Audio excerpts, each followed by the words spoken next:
Hello, kids. It's your old pal Scooter here at Granville Guitars in lovely Clearwater, Florida. Coming to you today with this wonderful BC Rich Ironbird that belongs to our good friend Mr. Erik Rutan of Cannibal Corpse and Hate Eternal. This is a guitar that many of you will recognize and remember, and hopefully want to see some video material about it. I have some notes here from Erik himself about this guitar, which are as follows. This is a 2003 BC Rich USA Ironbird. It's a bolt-on. It's black, obviously. You can see that it's bolted on there. It has some features we're going to go over here in a minute. This is directly from Erik's email. In 2003, Hate Eternal had a very bad van accident on tour. My original red 2000 or 2001 BC Rich NJ Series Ironbird that I wrote and used on King of All Kings took severe damage. BC Rich graciously put this black guitar together for me and sent it to me as a replacement. I wrote all my songs on most of these albums that we're going to list here in a minute with it, and also played this guitar for the rhythms and solos and for these albums and or tours in some capacity. And this is as follows. Hate Eternal, King of All Kings for touring only. Hate Eternal, I Monarch. Hate Eternal, Fury and Flames. And Hate Eternal, Phoenix Amongst the Ashes.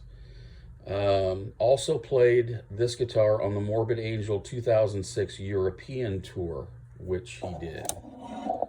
Sorry, the image wasn't framed up. I was distracted by my notes here. Anyway, so this is a 2003 BC Rich Ironbird. And it suffered a bit of flood damage at the Rutan household a year ago now, in late 2004. Has a bunch of cleanup that needs to happen. Some parts that got rusted. The potentiometer for the volume control is a little sketchy. The pickups do work, although we're going to do some switching around with another guitar. We're going to switch up the pickups on this one a bit. You can see how he has it configured. Most of Erik's BC Riches are configured with just a volume knob and a three-way switch. Sometimes there's a tone knob present, not always, and I use these steel chassis plugs or black plastic ones. I may change these out for black ones today while I'm doing this work, just for a different look. But there's the Floyd Rose. That needs to be disassembled, de-rusted, and cleaned up and lubricated, etc. Right now he's got a dirty finger, a Gibson dirty finger in the bridge, and he has a genuine Bill Lawrence, which is a wild pickup. This one is actually signed by Bill Lawrence on the bottom. This was purchased from Bill before he passed away and installed, and it's been there forever. You can see it's got real pearl inlays and the Floyd Rose nut. And we've got some Grover mini tuners. And you can see this ultra huge truss rod nut. I put that on this guitar because the old nut was destroyed. And I found that this old Fender bullet rod nut fit it perfectly. And it sticks out quite a ways, but it works really fine. So we've just gone with that, and I've never tried to put an original replacement. You can see quite a bit of damage he's done over the years, missing finish chunks that I've tried to repair in previous repairs. There's a chunk here at the tip that got broken off and glued in place. See if I can get just some better lighting here. Let's move it over some. Maybe I can light this a little better. Show it to you. That had to be glued back in place and painted it up as good as possible. Erik tours really hard, and he plays really hard. Things get knocked around and get dents and things. And it kills him when it happens, but it does happen. If you're going to use a pointy guitar, it's probably going to get some chunks knocked out of it at some point. Okay, around back here, we can see the Floyd Rose back there. This potentiometer is a little suspect. You can see some rust residue over here on the wall from where there was likely water inside there. The switch is working okay, but I may replace that as well. Floyd Rose, of course. Here's the rear part of it. You can see a fair amount of rust in and around there where it got water inside of it. But the good news is that the pickups do work. I'm going to show you the neck heel here, which is really interesting. It has a 00 right here at the neck heel. Not sure what that designates, but it's there. It's got one of these Floyd Rose wrench holders installed here, which never have the wrench in because they always fall out. But he's got Grovers on it. I believe those are original to this guitar. Doesn't look like they've been replaced. So yeah, that's what we got here. If this kind of thing interests you, if you're a fan of Erik or you're a fan of this guitar, stay tuned. And I'm gonna do some restorative work here. Stand by. All right, I've gotten the guts out of this guitar, and it was worse than I had thought. The switch is shot. You can see that there's copper tape in the upper portion of the control cavity here, and this lock washer has rusted solid to it. So I'm going to take this copper tape out. There's really no saving it once it gets rusty. Do some cleanup in there and replace that with a new piece of copper tape. I don't know how necessary it is. Shielding is a whole theoretic morass that's a debate I try not to get into with people too much. I don't know how necessary it is in a general sense, but it has copper tape in it. That's the way he's used to it, so that's what we're going to do with it. The pickups in this guitar are coming out. The neck pickup, the Bill Lawrence, is going to be moved over to Erik's original Redbird, as I call it. It's his red BC Rich Iron Bird. It's a USA custom. It's the first neck through that he bought years ago from Tim Lehigh. And we're going to put that Bill Lawrence pickup in the neck of that guitar. This guitar is going to receive these pickups that Erik got from Bill, the head of BC Rich. These Thondersons. See if I can see what that actually says there. Rygen 2023 Magnetic Research Laboratories. Thonderson.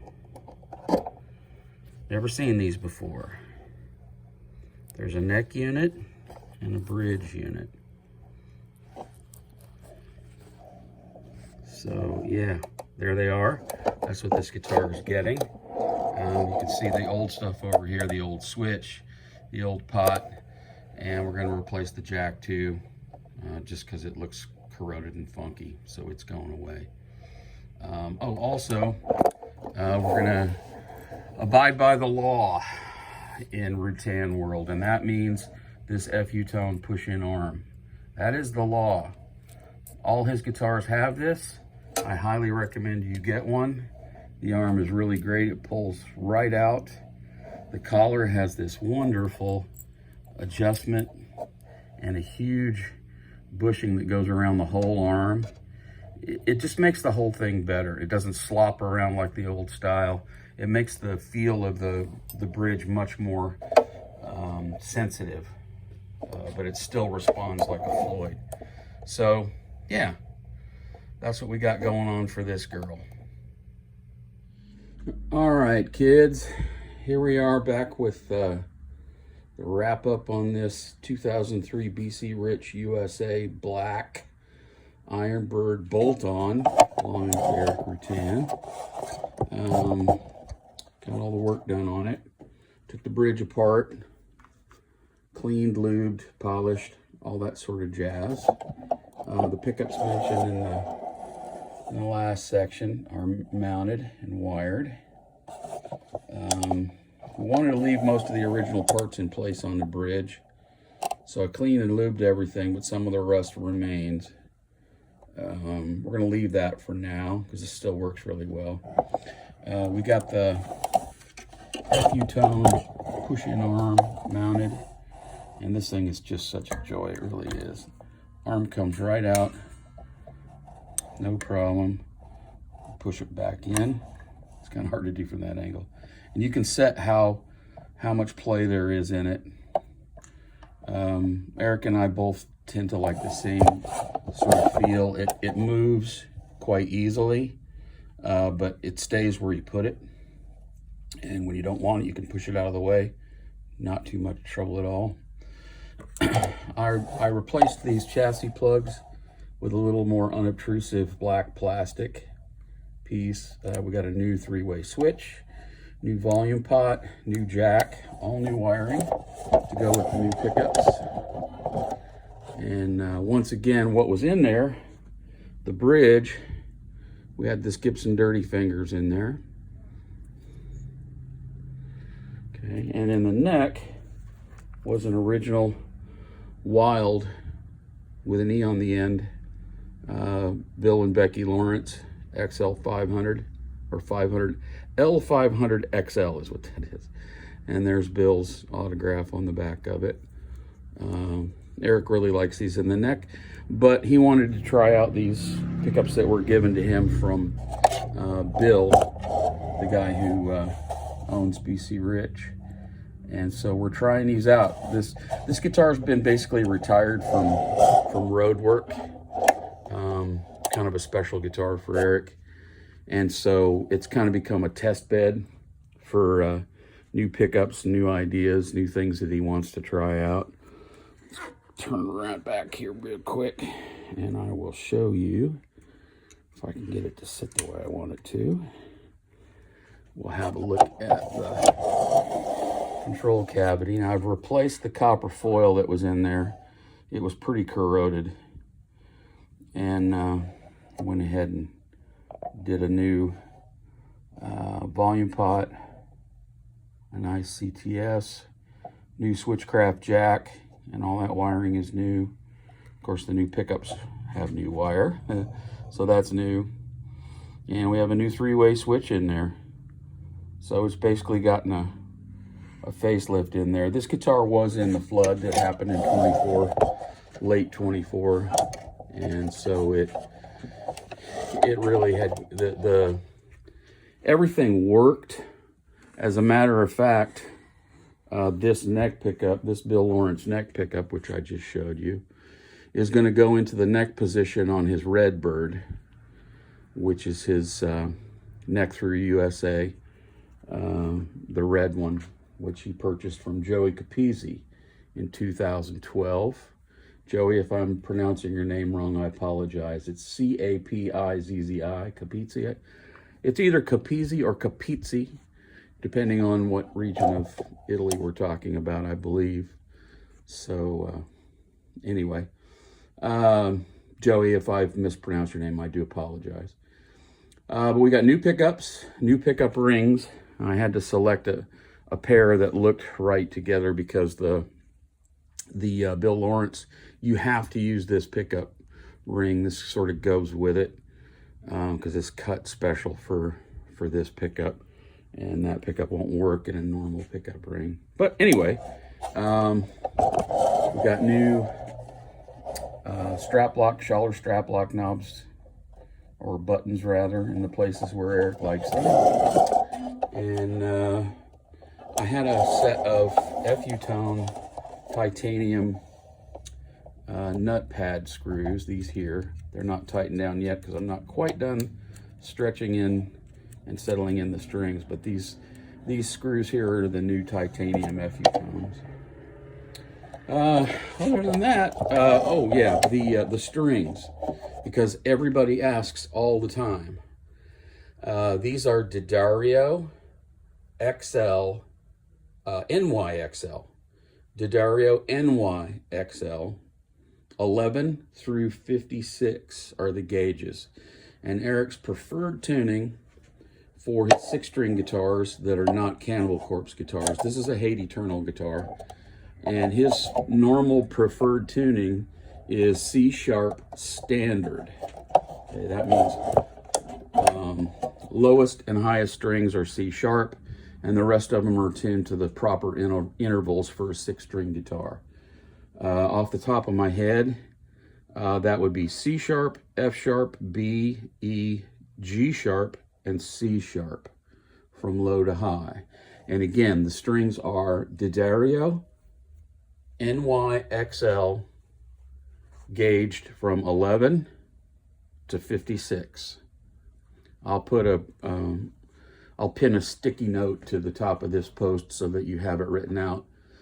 But anybody who goes to message me about what the string gauge and tuning is, that's what it is. Also, details as to how it's set up. It's set up to Erik's preferences, which you can find on other videos that I've done. He likes his action a little on the higher side, not extremely high, but a little bit higher than normal. So that kind of covers all of the strings, tuning, etc. So anyway, that's about all for this video, honestly. I'm going to be tackling the Redbird next, the 2004 Redbird, as I call it, which is his main, well, was for many years his main red iron bird. I call it the Redbird, so that's probably what I'll refer to it in the video. That way you'll know what I'm talking about, but you'll know it when you see it. He's used it for years. Anyway, that's all I know for today. If you have any questions about anything we do here at Granville Guitars, seek us out on the web at www.granvilleguitars.com.